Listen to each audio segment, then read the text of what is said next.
प्रतिदिन अखबार संपादकीय ऑडियो में आपका स्वागत है। समुद्र के लिए गति शक्ति जैसे कार्यक्रम की जरूरत। Business standard. नेपाल की जीत। अंतरिक्ष में मुकाबला हिंदुस्तान। अब आर्टिकल विस्तार से। समुद्र के लिए गति शक्ति जैसे कार्यक्रम की जरूरत। Business standard. अजय कुमार लेखक, भारत के पूर्व रक्षा सचिव और आईआईटी कानपुर के विशिष्ट अतिथि प्राध्यापक हैं। महासागरों में बहुत व्यापक आर्थिक संभावनाएं हैं जिनका लाभ अभी नहीं उठाया जा सका है।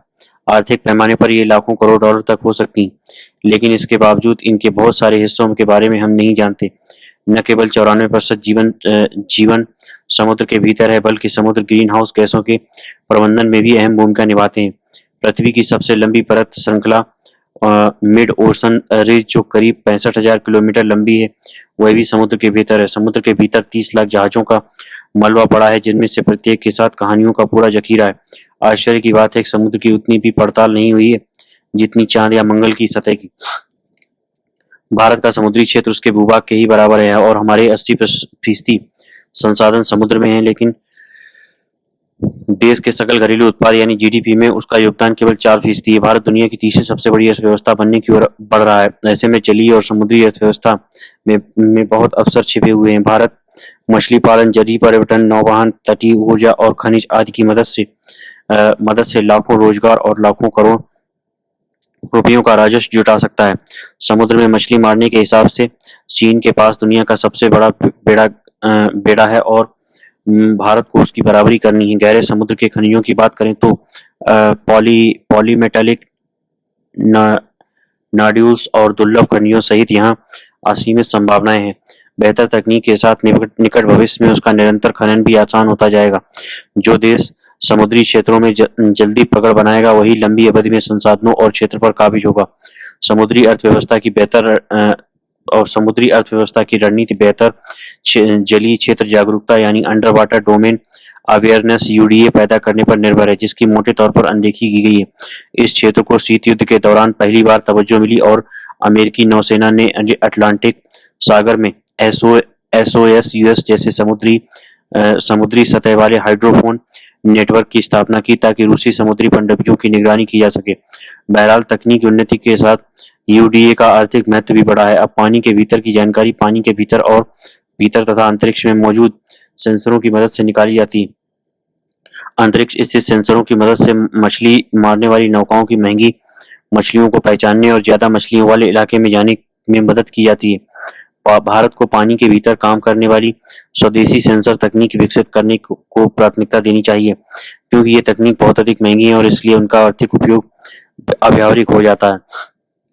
इसके अलावा शीत युद्ध के दौर में उपकरण प्रशांत और अटलांटिक महासागर के कम तापमान वाले इलाके में कारगर रहता है, लेकिन हिंद महासागर जैसे अपेक्षाकृत गर्म इलाके में उनका प्रदर्शन कमजोर पड़ जाता है। यहाँ उसके आंकड़े 60% तक गलत साबित होते हैं। भारत में अगस्त 2022 में नौसेना के स्प्रिंट कार्यक्रम के तहत 75 आईडीएक्स के साथ अच्छी शुरुआत हुई।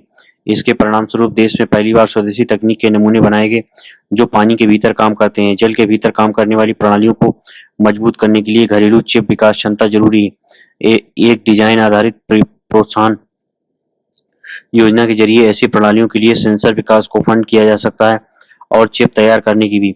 इलेक्ट्रॉनिक्स और आईटी मंत्रालय की ओर से खरीद की गारंटी के साथ आईडीएक्स जैसी प्रणालियों पर विचार कर सकता है। ऐसे प्रणालियों में बहुत अधिक आंकड़ों के संग्रह और विश्लेषण की आवश्यकता होती है। इसमें ढेर सारी सूचनाएं होती हैं।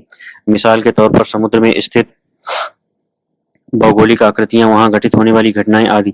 इसके अलावा नेविगेशन, संचार, तापमान, क्षारीयता जैसे पर्यावरण कारक, पानी की गुणवत्ता और रासायनिक घटक, समुद्री धाराएं, संकेत और पृथ्वी का चुंबकीय क्षेत्र आदि शामिल हैं। केंद्रीय मंत्रालय, संगठन, तटीय राज्य अलग अलग आंकड़े एकत्रित करते हैं, जिससे अलग आंकड़े तैयार होते हैं। यूपीआई और आधार के तर्ज पर एक ओपन एपीआई आधारित ढांचा आंकड़ों की साझेदारी का माध्यम बन सकता है। इसमें स्टार्टअप और विभिन्न संगठनों द्वारा एप्लीकेशन विकास मददगार हो सकता है और इस क्षेत्र में आर्टिफिशियल इंटेलिजेंस के उपयोग को भी बढ़ावा दिया जा सकता है। जिस तरह स्थलीय आर्थिक विकास के लिए पीएम गति शक्ति की शुरुआत की गई है, वैसे ही समुद्र के भीतर की आर्थिक संभावनाओं के लिए भी पीएम गति शक्ति की शुरुआत की जा सकती है। यह पहल उपलब्ध आंकड़ों के आधार पर एक व्यापक तस्वीर पेश करेगी और मजबूती और खामियों का पता लगा सकेगी और विभिन्न एजेंसियों के लिए केंद्रीकृत समन्वय प्लेटफॉर्म की तरह काम करेगी। आर्थिक यूडीए के लिए पीएम गति शक्ति को जीआईएस आधारित प्लेटफॉर्म से विशिष्टीकृत किया जा सकता है। चूंकि तापमान, खारापन, घनत्व आदि हमेशा बदलते रहते हैं, इसलिए इस प्लेटफॉर्म का समय वाला पहलू अहम होगा। सुंदरबन और सर क्रीक जैसे क्षेत्रों में विविध जलीय क्षेत्रों के लिए विशिष्ट समुद्री योजना बनानी होगी। आर्थिक यूडीए के लिए पीएम गति शक्ति को अपनाने से भारत स्मार्ट सिटी के तर्ज पर स्मार्ट समुद्री क्षेत्रों का विकास कर सकता है। इससे तकनीक संपन्न समुद्री योजना बनाने में मदद मिलेगी तथा समुद्री संसाधनों का सुरक्षित और समुचित खनन हो सकेगा। इस दौरान पानी के नीचे प्रदूषण, आर्थिक संसाधनों का प्रबंधन भी संभव होगा। इसके लिए सागर यानी security and growth for all in the region को एक नए स्तर पर ले जाना होगा और यह भारत को हिंद महासागर क्षेत्र में अव्वल बनाएगा। आर्थिक यूडीए के लिए गति शक्ति योजना मानव संसाधन नियोजन के लिए भी निर्देशन का काम करेगी। जरूरत इस बात की है कि नीति निर्माताओं, सेना और पुलिस में जागरूकता बढ़ाई जाए। समुद्री शोध केंद्र इस क्षेत्र में एक संसाधन केंद्र बनकर उभरा है। उसकी भूमिका का विस्तार करके तथा उसके साथ एक राष्ट्रीय कार्यक्रम शुरू करके क्षेत्रीय क्षमता विस्तार केंद्र स्थापित किए जा सकते हैं। समुद्री शोध केंद्र नवाचार के केंद्र के रूप में भी काम कर सकता है और यूडीए केंद्र स्टार्टअप के विकास में मदद कर सकता है। यूडीए को जहां सुरक्षा के मुद्दे के रूप में देखा गया है, वहीं इसमें आर्थिक उत्प्रेरक होने की भी संभावना है। इसी प्रकार अतीत में इलेक्ट्रॉनिक अंतरिक्ष और परमाणु ऊर्जा आयोगों जैसे पहल के तर्ज पर आर्थिक यूडीए के लिए गति शक्ति भी भारत को इस क्षेत्र में अग्रणी भूमिका में ला सकती है। यूडीए में यह क्षमता है कि वह भारत की समुद्री विरासत में नई जान फूके और आर्थिक वृद्धि तथा वैश्विक नेतृत्व का अवसर मुहैया कराए। नेपाल की जिद जनसत्ता। पड़ोसी देश नेपाल ने पिछले कुछ समय से भारत को लेकर जैसा रवैया अख्तियार किया हुआ है, उससे साफ है कि वह चीन के प्रभाव में कुछ अवांछित फैसले भी कर रहा है। हालांकि उसे यह ध्यान रखना चाहिए कि भारत जैसे पड़ोसी के संप्रभु क्षेत्र में अगर वह दस्तावेजी तौर पर नाहक दखलंदाजी करने की कोशिश करता है तो वह एक तरह से उकसावे की कार्रवाई है। गौरतलब है कि नेपाल सरकार ने 100 रुपए के नए नोट छापने का फैसला किया है, जिस पर देश का एक नक्शा भी होगा। किसी भी देश का यह अपना फैसला होता है कि वह अपनी मुद्रा का क्या प्रतीक चिन्ह देता है। मगर उसमें अगर किसी पड़ोसी देश की संप्रभुता के अतिक्रमण का संकेत दिखेगा तो यह निश्चित तौर पर आपत्तिजनक है। नेपाल ने 100 रुपए के नोट पर जो नक्शा छापने का फैसला किया है, उसमें लिपुलेख, लिम्पुआधुरा और काला पानी इलाके भी शामिल हैं, जबकि ये भारत के सीमा क्षेत्र में है। पिछले 34 वर्षों में वह भारत के इन तीन क्षेत्रों में अपना बताकर विवाद को जटिल बनाता रहा है। भारत के लिए तकलीफदेह इसलिए भी है कि सदियों से नेपाल के साथ मधुर रिश्ते रहे हैं। इसी वजह से नेपाल के सबसे विकट समय में भी भारत ने उसका साथ दिया है, हर स्तर पर आगे बढ़कर मदद पहुंचाई है। अफसोस की बात है कि नेपाल भारत के साथ अपने पुराने संबंधों की गरिमा को ताक पर रखकर अब कूटनीतिक संवेदनशीलता का ध्यान रखना भी जरूरी नहीं समझ रहा है। नेपाल की ओर से यह विवाद करीब 4 वर्ष पहले ही भी उठा था, जब उसने देश के नए राजनीतिक और प्रशासनिक नक्शे को मंजूरी देने के लिए संसद में पेश किया गया था। सवाल यह है कि जो इलाके लंबे समय से और आधिकारिक तौर पर भारत का हिस्सा रहे हैं, उन पर दावा जताकर नेपाल क्या हासिल करना चाहता है। अभी तक भारत नेपाल के इस रुख पर तीखी प्रतिक्रिया देकर शांत रह जाता रहा है, मगर अब उसे इस मसले के हल के लिए अपनी ओर से ठोस पहल करने की जरूरत है। अंतरिक्ष में मुकाबला हिंदुस्तान। दुनिया में लगभग 5 दशक बाद फिर वैज्ञानिक प्रतियोगिता साफ दिखने लगी है और दुनिया के ज्यादातर देशों ने समझ लिया है कि वास्तविक तरक्की के लिए वैज्ञानिक कुशलता बहुत जरूरी है। फिलहाल दुनिया में चीन वैज्ञानिक रूप से सबसे तेज तरक्की करता दिख रहा है। चीन ने शुक्रवार को अपनी तरह का पहला मिशन चांगई 6 अंतरिक्ष यान लॉन्च कर दिया। यह यान चंद्रमा पर दूसरी तरफ से मिट्टी या नमूने लेकर धरती पर लौटेगा। चीन राष्ट्रीय अंतरिक्ष प्रशासन CNSA के लिए यह सोडियम कॉल है। नाना प्रकार के प्रयोग हो रहे हैं और संयोग भी घटित हो रहे हैं। कुल मिलाकर चीन अपनी पूरी चेष्टा में दुनिया को यह दिखा पा रहा है कि वह वैज्ञानिक रूप से भी अब दुनिया का अग्रणी देश बनने जा रहा है।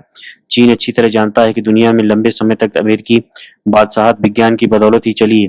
नया चीनी यान चांद के उस दुर्लभ हिस्से के नमूने लाएगा जहां से अमेरिका और रूस भी कुछ लाने में कामयाब नहीं हुए।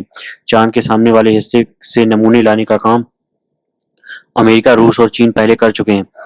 चंद्रमा के दक्षिणी ध्रुव पर एक आधार बनाने की ओर बढ़ता चीन प्रशंसा का हकदार है। यही नहीं, बीते सप्ताह ही चीन ने तियागोंग अंतरिक्ष स्टेशन के लिए अपने अंतरिक्ष यात्रियों को रवाना किया है। चीनी अंतरिक्ष स्टेशन भी अपने आप में एक बड़ी कामयाबी है। वैज्ञानिकों के बीच अक्सर चर्चा होती है जब अंतर्राष्ट्रीय अंतरिक्ष स्टेशन से चीन को लाभ मिलना कम हुआ है, तब चीन ने अपना अंतरिक्ष स्टेशन बना लिया है। बीजिंग के नवीनतम मानव अंतरिक्ष यान मिशन सेंजोउ 18 के माध्यम से 3 अंतरिक्ष यात्री चीन अंतरिक्ष स्टेशन पर पहुंच गए और वहां पहले से मौजूद अंतरिक्ष यात्री वहां से लौटने वाले हैं। यह रोचक तथ्य है कि अंतरिक्ष स्टेशन पर एक जीवित मछली भी गई, जिसे चौथा चालक दल सदस्य कहा जा रहा है। इस जेब्राफिश और शैवाल के जरिए परीक्षण किया जा रहा है ताकि इंसानों को लंबे समय तक अंतरिक्ष में रहने में मदद मिल सके। अमेरिका बहुत हद तक अचंभित है, क्योंकि लगभग हर महीने चीन कुछ न कुछ अंतरिक्ष संबंधी शोध परीक्षण लेकर सामने आ रहा है। अमेरिका ने बीजिंग के भू राजनीतिक इरादों पर चिंता जताई है, जिसे नासा के प्रमुख ने एक नई अंतरिक्ष दौड़ या स्पेस रेस कहा है।